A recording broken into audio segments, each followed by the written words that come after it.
What's up, everybody? Mr. Kozad back with another video lesson. Today's topic is a calculus lesson, and we're talking about volume, and we're talking about specifically volumes of shapes that we get by rotating over the x-axis. So before we get started, I got to tell you, today's a great day to be alive.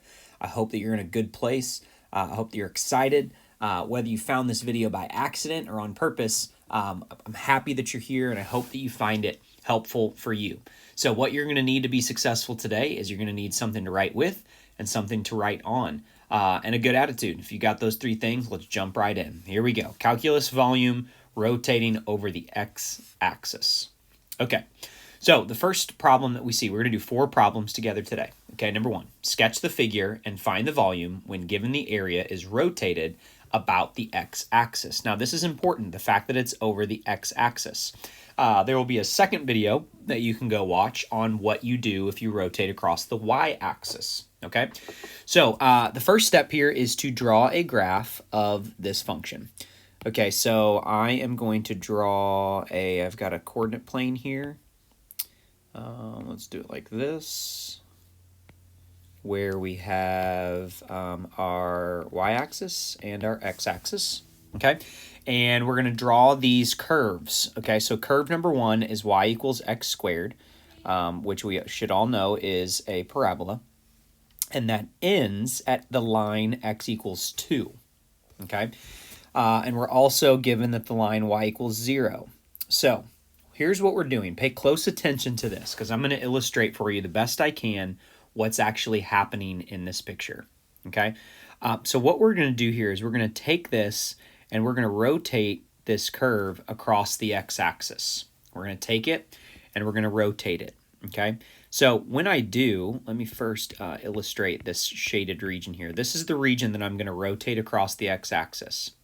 Now when I do, okay, I'm going to have created a 3-dimensional figure. Okay, I'm going to have created a 3-dimensional figure.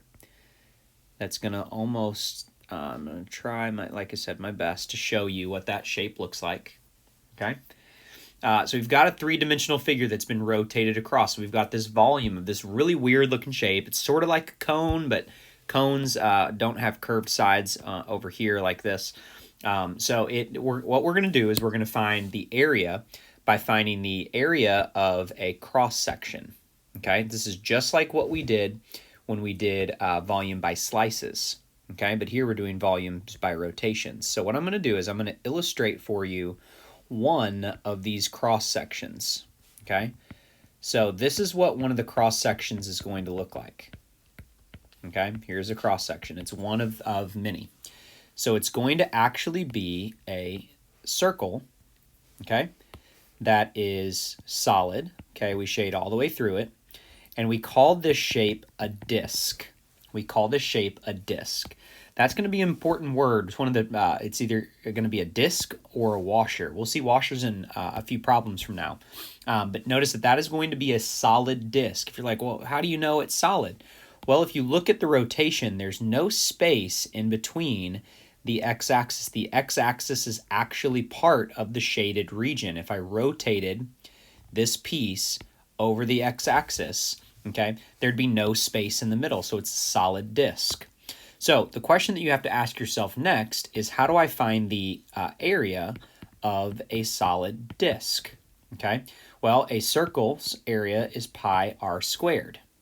Okay, so now, in my opinion, the hardest part of problems like this is figuring out what does r equal.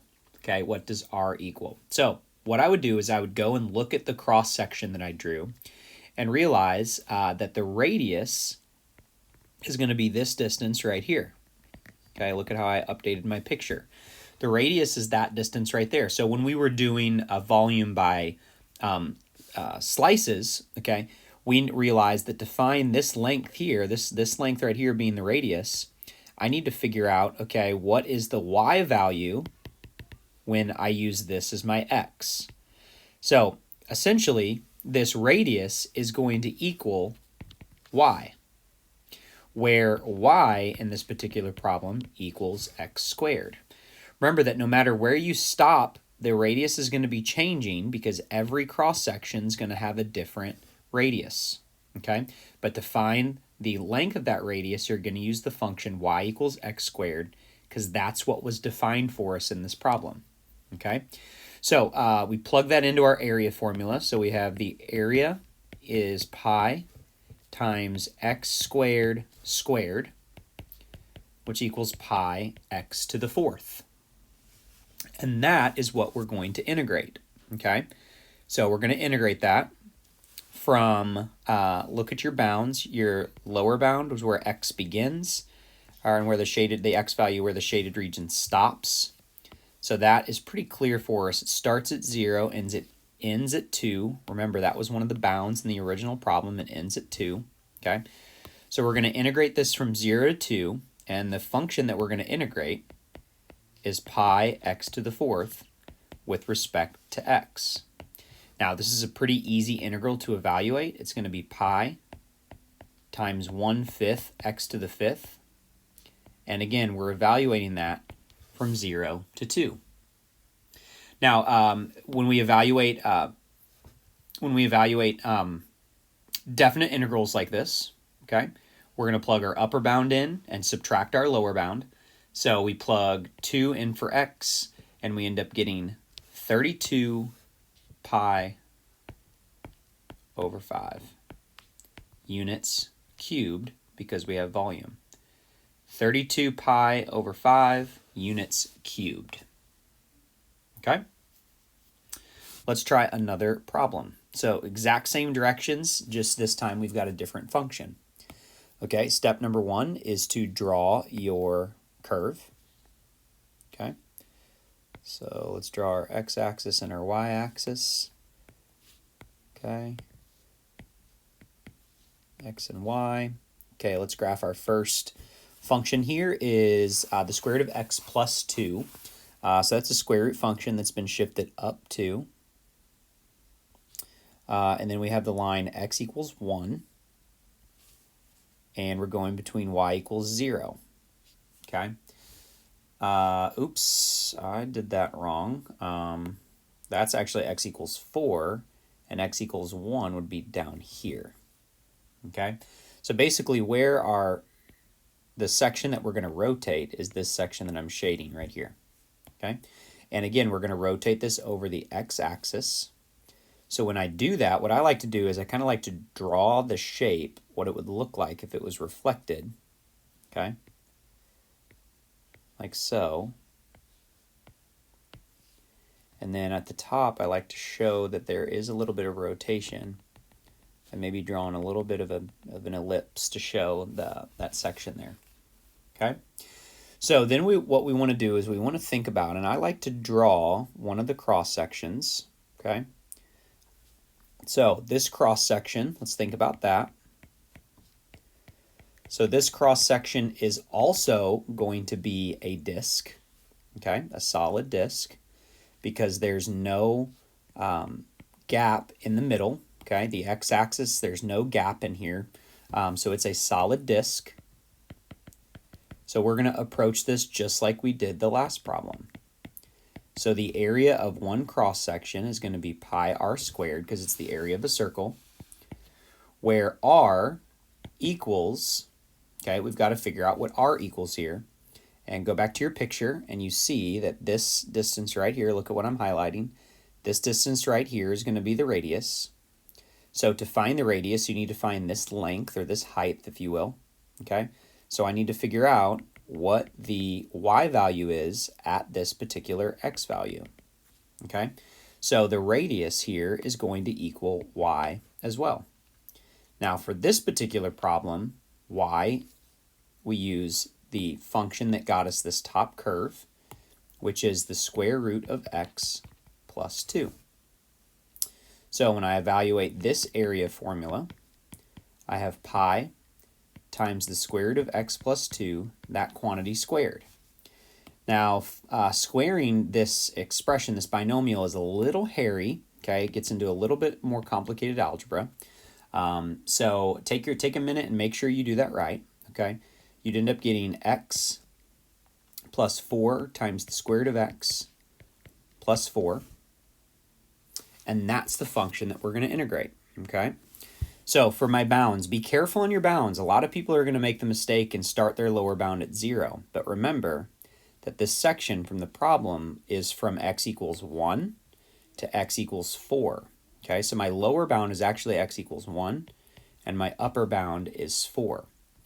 So the function, we take the cross-sectional area that we've just calculated, x plus 4 squared x plus 4, and we're integrating that with respect to x. So again, this integral isn't bad either. We end up getting pi times 1/2 x plus 4 times 2/3 x to the 3/2 plus 4x, and that's all evaluated from 1 to 4. So then what we can do is, let's scoot this up to give myself a little bit more room here. Let me scoot that up. That'll do. Okay. So then when we evaluate that integral, again, we plug and chug. We plug 4 in for every x that we see, and then we subtract the number you get when you plug 1 in for every x that you see. I'll let you do that. You don't need to watch me do that. This isn't the video for you if you don't know how to evaluate definite integrals. But when you do that, we end up getting 229 pi over 6 units cubed. 229 pi over 6 units cubed. Now notice how I've done this. I left this answer and the last answer in terms of pi. Okay, it's a good idea to leave it in terms of pi, just so that you have an exact answer. But if you had to round this, you could round it to 3 decimal places and just make sure that it's the equivalent of 229 pi over 6. Okay? All right. Problem number 3. Okay? Same directions, different types of functions. So first step here is to draw a sketch of these curves. Okay? So there is my x and y axis. All right, let's draw these curves here. Okay, so the first one is y equals x squared, which is one that we have seen before, okay? So we're going to look at this part of a parabola. And here we're going from x equals 0, so that's this line over here. And we're stopping at y equals 4, which is this line up here. So here is the curve, or I'm sorry, the area that we're going to rotate. So we're going to take that area, and again, we're going to rotate it over the x-axis, okay? So when I do that, what I end up getting is I get an equivalent form down here in quadrant 4, okay? That's been rotated like this across the x-axis. Okay, it's been rotated across the x-axis. Now, as you can see here, when I draw this cross-section, okay, when I draw this cross-section, what ends up happening here is there is a space between in the cross-section. So when I draw a picture of what that cross-section looks like, this is not going to be a disk anymore. Okay, what we're actually going to have is we're going to have what looks like a donut. Now, we don't call it a donut in calculus. The general way that we describe this is called a washer, okay? If you've ever built something and you've used washers on screws, that's a very common piece of equipment when you're building things, and this is the basic shape of what a washer looks like. It's a circle with a little circle in the middle cut out, okay? Now, this, in my opinion, these are a little bit more tricky because the area formula is a little bit more complicated here, okay? So I'm going to start in really basic terms. So to find the area of a washer, you might remember how to do this from geometry, but you take the area of the big circle, okay? The area of the big circle, and then you subtract the area of the, running out of room, small circle. So area of big circle minus area of small circle. So we can't, unfortunately, we can't integrate this area big circle minus area small circle. So we actually have to write out some formulas here, okay? And this is where we have to think. Okay, so since it's two circles, I know it's going to be pi r. Now watch how I do this. I'm going to do pi r big in subscript squared minus pi r small squared. So now we have to figure out the radius of the big circle and what is the radius of the small circle. So what I find to be the easiest thing is to go back and look at your cross section. Okay, go back and look at your cross section. So the radius of your big circle is going to be this big outside part. So that's going to be radius of the big part. The radius of the small part, let's maybe go green, okay? The radius of the small part is going to be this distance right here, okay? Now, the nice thing about the radius of the big part here is as you look at this, okay, as I go from left to right, that radius of the big part's going to stay the same. That radius is always going to be 4. Okay, that radius is always going to be 4. So the area of the big circle is going to be pi times 4 squared, because the big circle is not changing. What is changing is the radius on the inside, okay, the small circle, okay? So to find that radius, we're going to use the function x squared. So we're going to use the function x squared. So that's going to be x squared squared. So when I clean this up, I end up getting 16 pi minus x to the 4th pi. So that's what I'm going to integrate. So I'm going to integrate this from lower bound is 0. Upper bound, we got to find out this upper bound out here. Okay, and that requires a little bit of work as well because I don't know what this x value is. Okay, I do know if I look at the coordinate down here or the coordinate up here, I do know that the y value is -4, okay? And I do know that the y value is +4 up here, but I don't know what the x value is. So to figure that out, you're going to plug 4 in for y and solve for x, and that's pretty easy algebra. You get 2, okay? Because obviously the square root of, or 2 squared is what gets us to 4.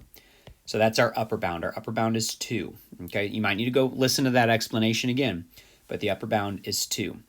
So the cross-section that we're integrating is 16 pi minus x to the 4th pi, and we're integrating that with respect to x.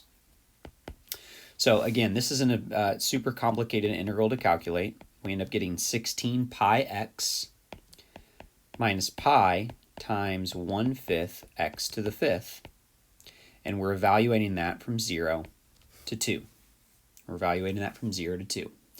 So again, once you get here, the rest is pretty simple. You plug and chug, upper bound in for x, get a number, lower bound in for x, get a number, subtract upper bound number minus lower bound number, and you end up getting 128 pi over 5 units cubed.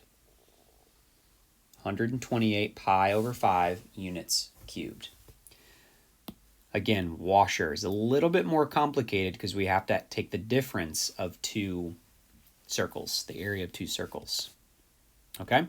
I promised you at the beginning we had 4 problems, so we're going to our last one together. Thanks for sticking with me. Okay?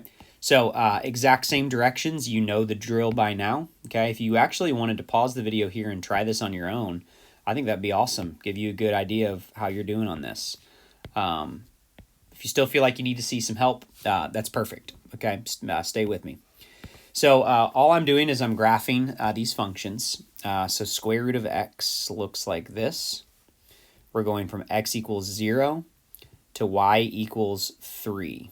Okay, to y equals 3. So I'm going to make that a little bit farther out here to where those intersect. Okay, so then I've got my area here. And that's what I'm rotating over the x-axis. So when I rotate that over the x-axis, whoops, that's not what I wanted. When I rotate that over the x-axis, I'm going to get an equivalent form, or an equivalent shape, that's going to be down here in quadrant 4. And again, we're rotating that over the x-axis. And very clearly you can see that there's going to be space here in the middle. So this cross-section, as I draw one, is clearly going to be a washer. You can really see the space or the gap in your cross-section if you take time to draw the graph carefully. Okay, so we've got a cross-section that is a washer. Okay, so the area of a washer is going to be the area of the big circle, which is pi r big squared, and we subtract this little area on the inside. Okay, so we call that pi r small squared. At least that's what I call it. It helps me stay organized. Okay, squared and squared. So now I've got to figure out what is r big and what is r small. So if you look at the picture will help you do that. Okay, if I'm looking for r big, okay, r big is going to be the distance from the x-axis all the way up to this line on the top. Now that line on the top never changed. It's a horizontal line. So no matter where I stop, my big radius is going to always be 3. My big radius is going to always be 3. So that's going to be pi times 3 squared minus pi times, let's talk about r small. Now r small is going to be this distance right here. And that is changing, okay? So it is changing. It's changing based on this function, y equals the square root of x. So my radius, wherever I stop, is going to change, but I can figure it out by using the function y equals square root of x. So my radius of my small circle is going to be the square root of x. And don't forget to square that. So if we clean this up, we end up getting 9 pi minus x pi, or pi x. So that's what we're going to integrate. Now lower bound is 0. To find the upper bound, you've got to do a little bit of work. Okay, we've got to find the coordinate of that point right there. We know the y value is 3. So if I know that the y value is 3, you've got to ask yourself, what x value? It gives me a square root that equals 3. Doesn't take very long to figure out that's 9. So our upper bound here is going to be 9.